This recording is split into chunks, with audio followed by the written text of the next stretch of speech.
وسلم على رسوله الكريم أما بعد فأعوذ بالله من الشيطان الرجيم بسم الله الرحمن الرحيم فأقبل بعضهم على بعض يتساءلون قال قائل منهم إني كان لي قرين يقول أئنك لمن المصدقين أإذا متنا وكنا ترابا وعظاما أإنا لمدينون قال هل أنتم مطلعون فاطلع فرآه في سواء الجحيم قال تالله إن كدت لتردين ولولا نعمة ربي لكنت من المحضرين أفما نحن بميتين إلا موتتنا الأولى وما نحن بمعذبين إن هذا لهو الفوز العظيم لمثل هذا فليعمل العاملون أذلك خير نزلا أم شجرة الزقوم إنا جعلناها فتنة للظالمين إنها شجرة تخرج في أصل الجحيم طلعها كأنه رؤوس الشياطين فإنهم لآكلون منها فمالئون منها البطون ثم إن لهم عليها لشوبا من حميم ثم إن مرجعهم لإلى الجحيم إنهم ألفوا آباءهم ضالين فهم على آثارهم يهرعون وَلَقَدْ ضَلَّ قَبْلَهُمْ أَكْثَرُ الْأَوَّلِينَ وَلَقَدْ أَرْسَلْنَا فِيهِمْ مُنذِرِينَ فانظر كيف كان عاقبة المنذرين إلا عباد الله المخلصين صدق اللہ العظیم۔ یہ سورہ صافات کے دوسرے رکوع کی آیات ہیں۔ اس رکوع میں اللہ سبحانہ و تعالی نے اہل جہنم اور اسی طرح اہل جنت کی صفات و احوال کا تذکرہ کیا ہے۔ گزشتہ آیات میں بھی اللہ نے پہلے اہل جہنم کا ذکر کیا اور پھر اس کے بعد اہل جنت کے لیے جو انعامات ہوں گے ان کا تذکرہ کیا، اور یہاں پر اسی کا ایک تسلسل ہے کہ اہل جنت جب جنت میں اپنے مقامات پر پہنچ جائیں گے تو اللہ سبحانہ و تعالی وہاں ان کی آپس میں گفتگو کے لیے، بات چیت کے لیے، آپس میں مل ملاپ کے لیے ان کی محفلیں منعقد کرے گا، اور ان کی محافل اسی طرح جیسے دنیا میں دعوتیں ہوتی ہیں، لوگ آپس میں مل بیٹھتے ہیں، بات چیت کرتے ہیں، اہل جنت بھی اپنا دل لبھانے کے لیے کسی ایک دن، زیادہ تر روایات میں آتا ہے کہ جمعہ کا دن ہوگا، اس دن وہ آپس میں مل بیٹھیں گے اور اس میں گفتگو ہوگی۔ قرآن نے اسی کا تذکرہ کیا ہے کہ فَأَقْبَلَ بَعْضُهُمْ عَلَى بَعْضٍ يَتَسَاءَلُونَ۔ اہل جنت جب آمنے سامنے بیٹھ کر تختوں پر بات چیت کر رہے ہوں گے تو بعض کی طرف متوجہ ہو کر ایک دوسرے سے سوال و جواب کریں گے، پوچھیں گے، دنیا کے حالات و احوال کا بھی وہاں تذکرہ چھیڑیں گے کہ دنیا میں ہمارے ساتھ کس طرح بیتتی رہی، ہم کس طرح دنیا میں رہے۔ تو قال قائل منہم، ان جنتیوں میں سے ہی ایک کہے گا، انی کان لی قرین، میرا ایک بڑا جگری دوست تھا دنیا میں، یقول ائنک لمن المصدقین، وہ مجھے تانے دیتا تھا اور کہتا تھا کہ کیا تو بھی قیامت کا یقین کرتا ہے،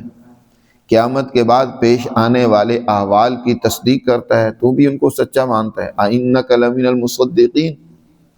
یعنی وہ مجھے اس عقیدے اور نظریے سے دور رکھنے کی کوشش کرتا تھا، اور وہ بھی اپنی انہی بدعمالیوں میں مجھے شریک کرنے کی کوشش کرتا تھا، لیکن اللہ نے مجھے بچایا۔ تو ایک میرا دوست تھا، اس کا کوئی پتہ نہیں، حال و احوال کا علم نہیں ہے، وہ کہاں ہے، اور وہ کہتا یہ تھا اَإِذَا مِتْنَا وَكُنَّا تُرَابًا وَعِظَامًا أَإِنَّا لَمَدِينُونَ، کیا جب ہم مر جائیں گے، مٹی ہو جائیں گے اور ہماری ہڈیاں بھی بوسیدہ ہو جائیں گی، تو آئنا لمدینون، کیا ہمیں دوبارہ زندہ کیا جائے گا بدلہ دینے کے لیے، ہمیں جزا و سزا کا سامنا کرنا ہوگا۔ وہ بطور انکار کی یہ بات کہتا تھا۔ جب ان کی آپس میں بات چیت ہو رہی ہوگی تو فرشتے کہیں گے، یا جنتیوں میں سے ہی کوئی جنتی کہے گا، قال هل انتم مطلعون، کیا تم اپنے اس ساتھی کو دیکھنا چاہتے ہو، تمہاری خواہش ہے اس کو دیکھنے کی۔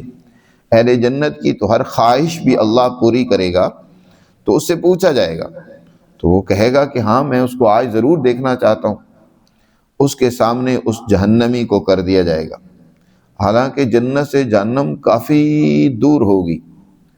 اس کی مسافت بہت زیادہ ہوگی، لیکن اللہ سبحانہ و تعالیٰ اس جہنمی کی حالت اور اس کا مقام اس جنتی پر منکشف کر دے گا۔ اس کی کوئی بھی نوعیت ہو سکتی ہے، سمجھنے کے لیے آج جیسے کل بھی میں نے مثال دی تھی کہ آج بہت دور دراز کے ملک میں بیٹھا ہوا انسان سکرین کے اوپر اس کی تصویر کو دیکھا جاتا ہے، وہ کیا کر رہا ہے پتہ چل جاتا ہے، گفتگو کر رہا ہوتا ہے، اس کی گفتگو تک کو سنی جاتی ہے۔ تو اسی طرح جنتی جو ہے وہ اس اپنے جہنمی دنیاوی دوست کو دیکھے گا، فَرَآهُ فِي سَوَاءِ الْجَحِيمِ، جب وہ اس کو دیکھے گا، جھانکے گا اس کی طرف، تو اس کو دیکھے گا کہ وہ جہنم کی درمیان ہے، جہنم کے درمیان میں اس کا ٹھکانہ ہے، اور وہاں چیخ و چلا رہا ہے۔ تو یہ جنتی اس کو خطاب کر کے کہے گا، قالت اللہ ان کدت لتردین، کہ بے شک تو نے تو مجھے بھی تباہ و برباد کر دیا تھا، اگر تیری میں بات مان لیتا تو آج میری بھی یہ ہلاکت اور تباہی و بربادی ہوتی۔ یہ تو اللہ کا بڑا احسان اور فضل ہوا کہ اس نے مجھے تم جیسے لوگوں کا ساتھی اور رفیق نہیں بنایا، اور تمہارے نظریے اور عقیدے پر میں نہیں چلا۔ وَلَوْلَا نِعْمَةُ رَبِّي لَكُنْتُ مِنَ الْمُحْضَرِينَ، اگر میرے رب کا مجھ پر احسان نہ ہوتا تو میں بھی آج تمہاری طرح گرفتار کر کے جہنم میں پھینکا جاتا، محضرین میں سے ہوتا۔ یہ رب کا فضل تھا کہ میں نے اپنے نبی صلی اللہ علیہ وسلم کی تعلیمات پر یقین کیا اور پھر اس کے مطابق اپنے عقائد و نظریات کو درست کیا اور اعمال کیے۔ افما نحن بمیتین الا موتتنا الاولی وما نحن بمعذبین، اور پھر یہی جنتی کہے گا اب تو ہمارے لیے دوبارہ کوئی موت بھی نہیں ہے، اور اللہ نے ہمیں ایک دفعہ عذاب اور سزا سے بچا لیا ہے، تو اب ہمیشہ کے لیے اللہ ہمیں محفوظ رکھے گا۔ افما نحن بمیتین، کیا ہمیں موت اب نہیں آئے گی سوائے اسی موت کے جو پہلے آ چکی ہے، اور نہ ہی ہمیں سزا ملے گی۔ وما نحن بمعذبین، اللہ تعالیٰ ارشاد فرماتے لوگو ان ھذا لہو الفوز العظیم، یہی بہت بڑی کامیابی ہے، جس کامیابی کے لیے تمہیں فکر مند ہونا چاہیے۔ جو اصل کامیابی ہے وہ یہی ہے کہ انسان جہنم سے بچ جائے، اللہ کے عذاب اور سزا سے محفوظ ہو جائے، اور اللہ اسے اپنی مہربانی اور فضل سے جنت میں داخل کر دیں، یہ بہت بڑی کامیابی ہے۔ دوسری جگہ پر اللہ نے ارشاد فرمایا فَمَنْ زُحْزِحَ عَنِ النَّارِ وَأُدْخِلَ الْجَنَّةَ فَقَدْ فَازَ، جسے جہنم سے بچا لیا گیا اور جنت میں وہ داخل ہو گیا، اصل میں کامیاب تو وہ ہے۔ آج جس کامیابی کے لیے ہم فکر مند ہیں، زیادہ سے زیادہ جائیداد بنا لیں، زیادہ سے زیادہ مال و دولت اکٹھی کر لیں، میرے عزیز دوستو یہ کامیابی نہیں ہے۔ یہ ہم اپنی اولاد و احفاد کے لیے ہر وقت فکر مند بنے ہوئے ہیں، نامعلوم کل وہ کیا کریں گے، لیکن جس چیز نے ہمارے کام آنا ہے وہ در حقیقت وہ اعمال ہیں جو انسان کر کے آگے بھیجتا ہے، وہ خرچ کیا ہوا پیسہ ہے جو انسانیت پر خرچ کر کے اس کا اجر و ثواب اللہ سے طلب کرتا ہے، اور کل قیامت کے دن اسے ملے گا۔ انسان کو اپنی آخرت کی کامیابی کی فکر ہر وقت ذہن میں رہنی چاہیے، اور اس کے لیے اس کے اعمال ہونے چاہیے۔ اس کو سامنے رکھتے ہوئے اولاد کی بھی تعلیم و تربیت کرے، ان کے لیے بھی کچھ بنانا ہے کرنا ہے تو آخرت کو سامنے رکھتے ہوئے، یہ نہیں ہے کہ حلال و حرام کی پرواہ کیے بغیر بس اولاد کے لیے بنائی جائیں۔ جی ان کے لیے جائز طریقے سے بنائیں، حلال طریقے سے بنائیں، ہر ایک کا حق جو تم پر لازم ہے، ہم پر لازم ہے، اس کو ادا کریں۔ تو یہ تو ہے آخرت کو بنانا، اور اگر آخرت سامنے نہیں ہے، بس آپ دنیا کے بنانے میں لگے ہوئے ہیں، تو یہ بہت بڑی بربادی ہے۔ تو فرمایا ان ھذا لہو الفوز العظیم لمثل ھذا فلیعمل العاملون، اس جیسی کامیابی کے لیے لوگوں کو عمل کرنے چاہیے۔ کام اس جیسے لوگوں نے جنہوں نے کامیابی اور جنت کے مقام کو حاصل کیا، ان کے جو کام تھے جس کا قرآن نے جگہ جگہ پر ذکر کیا کہ ایمان والے کیسے ہوتے ہیں، قد افلح المؤمنون الذین هم فی صلاتهم خاشعون، جو اپنی نمازوں میں خشوع خضوع پیدا کرتے ہیں۔ صرف نمازی ہی نہ بنیں، نماز کے اندر خشوع خضوع بھی پیدا کریں، نماز میں اللہ کی وہ عظمت بھی پیدا کریں کہ نماز در حقیقت ہماری تربیت کا ذریعہ بنے، اللہ سے تعلق قائم کرنے کا ذریعہ بنے۔ الذین هم فی صلاتهم خاشعون والذین هم عن اللغو معرضون، بیہودہ اور فضول کاموں سے اپنے آپ کو بچائیں، لغو گفتگو سے، لغو اعمال سے اپنے آپ کو بچائیں۔ تو یہ ایمان والوں کی صفات قرآن نے متعدد مقامات پر ذکر کی ہیں، جس کے اوپر کامیابی کا اعلان کیا ہے کہ وہ ایمان والے کامیاب ہوں گے جن کی یہ صفات ہوں گی۔ سورہ مومنون کے آغاز میں اللہ نے ان کو بیان فرمایا، تو فرمایا اس جیسے اعمال کے لیے ہی انسان کو عمل کرنا چاہیے۔ بتاؤ ذرا اذالک خیر نزلا، یہ جو اللہ کی طرف سے مہمانی ہوگی اہل جنت کی کہ ان کے لیے فواکہ وہم مکرمون فی جنات النعیم علی سرر متقابلین یطاف علیہم بکأس من معین، یہ جو اللہ کی طرف سے مہمانی جس کا تذکرہ اسی صورت میں اسی جگہ پیچھے گزرا ہے، یہ بہتر ہے ام شجرۃ الزقوم، یا وہ تھور کا درخت، زقوم کا وہ درخت جو جہنمیوں کو کھانے کے لیے دیا جائے گا۔ انا جعلناھا فتنۃ للظالمین، اور اس زقوم کے درخت کو ہم نے ظالموں کے لیے آزمائش کا ذریعہ بنا دیا ہے۔ زقوم کا درخت یہ انتہائی بدنما اور ذائقے میں انتہائی کڑوا اور بہت ہی کسیلا اور برا درخت ہوتا ہے۔ اس کے بارے میں کہ یہ دنیا میں بھی کوئی زقوم کا درخت ہے تو کہا جاتا ہے یہ دنیا میں اس جیسا تو تھور کا درخت ہے، لیکن یہ جو زقوم جس کا قرآن نے ذکر کیا ہے جو اہل جہنم کو کھانے کو ملے گا، یہ صرف جہنم میں ہی ہوگا۔ اس کی آگے صفات بھی قرآن نے بیان کی ہے کہ انتہائی کریہ المنظر ہوگا، دیکھنے میں بھی ایسے ہوگا انہا شجرۃ تخرج فی اصل الجحیم، کہ یہ درخت جہنم کے وسط سے نکلے گا، جہنم کے اندر سے اس کی جڑیں نکل رہی ہوں گی۔ اور طلعھا کأنہ رؤوس الشیاطین، اس کے شگوفے ایسے ہوں گے جیسے شیطانوں کے سر ہوتے ہیں، یعنی شیطان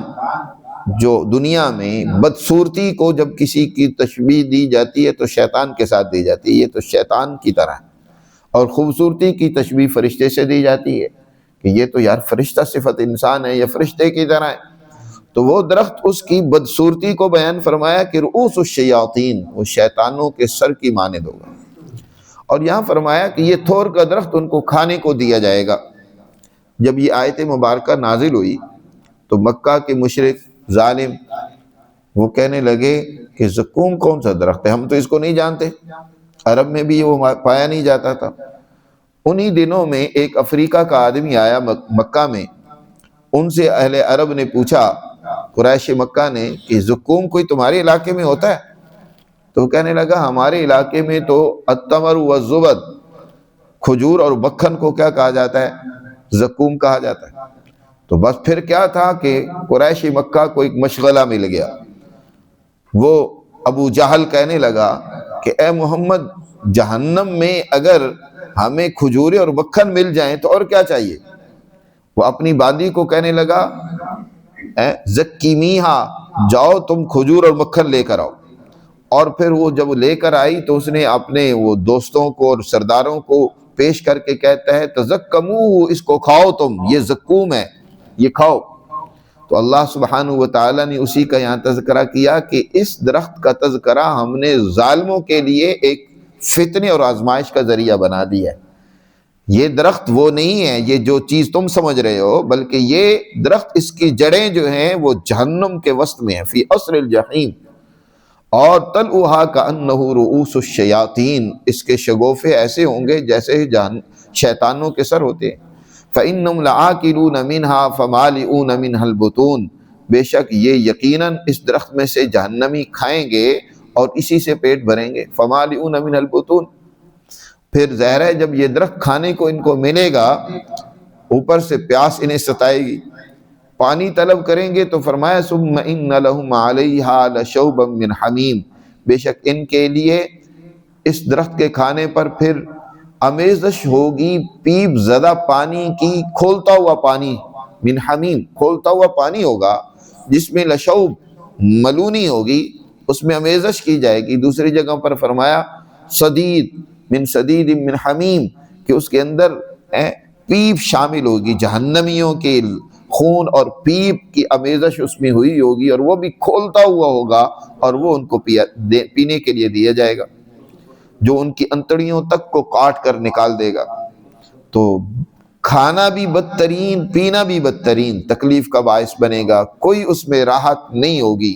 ثم ان مرجعہم لإلی الجحیم، پھر ان کا بے شک لوٹنا ہوگا جہنم کی طرف،